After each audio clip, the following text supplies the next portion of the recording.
இன்றைக்கி தேவையான பொருட்கள் கடலப்பருப்பு, உளுத்தம்பருப்பு, துவரம்பருப்பு, அரிசி, பச்சரிசி கொஞ்சம், கருவேப்பிலை, கொத்தமல்லி, பெருங்காயம், பச்சை மிளகாய், முளைகட்டின பயிறு வகைகள், பாசிப்பயிறு, சுண்டல் இதெல்லாம் முளைகட்டி வச்சுருக்கேன்.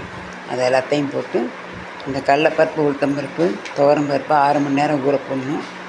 இதை போட்டு இதோடு சேர்த்து அரைக்கணும். ஓகேவா? 6 மணி நேரம் ஊற வைக்கிற பருப்புகளோட தேவையான அளவு வரமிளகாவையும் சேர்த்து அரைச்சிக்கணும். ஒரு வெங்காயம், அரை பச்சை மிளகாய், கொஞ்சம் கொத்தமல்லி இதெல்லாம் அந்த மாவோடு கலந்துக்கணும். இவ்வளோ பச்சரிசி போட்டால் போதும். பெருங்காயம் கட்டாயம் சேர்த்துக்குங்க. பெருங்காயம் பிடிக்காதவங்க வெள்ளைப்பூடு சேர்த்துக்கோங்க. ஆனால் பெருங்காயம் தான் நல்லாயிருக்கும், வெள்ளைப்பூடெலாம் நல்லா இருக்காது. ஓகே, வெங்காயம், பச்சை மிளகாய், கொத்தமல்லி, பெருங்காயம் நிறையா சேர்த்துக்கோங்க. நன்றி. சுவையான அடையை சாப்பிட்டு தெம்பாருங்க.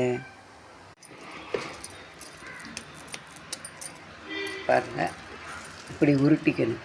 உருட்டி கல்லில் போட்டு இப்படி நல்லா தட்டி விடணும். தட்டி விட்டு இதுக்கு தாராளமாக எண்ணெய் விடணும். எண்ணெயெல்லாம் ஊற்றுங்க, குழந்தைங்களுக்கு ரொம்ப நல்லது. சும்மா டயட்டுன்னு இருக்காதீங்க. ஒரு அடை சாப்பிட்டாலும் நல்லா பாட்டுக்கு உடம்புக்கு நல்லாயிருக்கும், தெம்பாக இருக்கும். சரியா? கொஞ்சம் எண்ணெய், நல்லெண்ணெய், நான் நல்லெண்ணெய் யூஸ் பண்ணுறேன். நல்லெண்ணெய், நீங்கள் கடலெண்ணெயோ வெஜிடபிள் ஆயிலோ யூஸ் பண்ணிக்கலாம். ஓகேவா? நல்லா இது வேகட்டும். ஒரு அடை போதும் பிரேக்ஃபாஸ்ட்டுக்கு. அடைக்கு சைட் டிஷ்ஷு வெல்லம் தாங்க, உடம்புக்கு ரொம்ப நல்லது. நன்றி.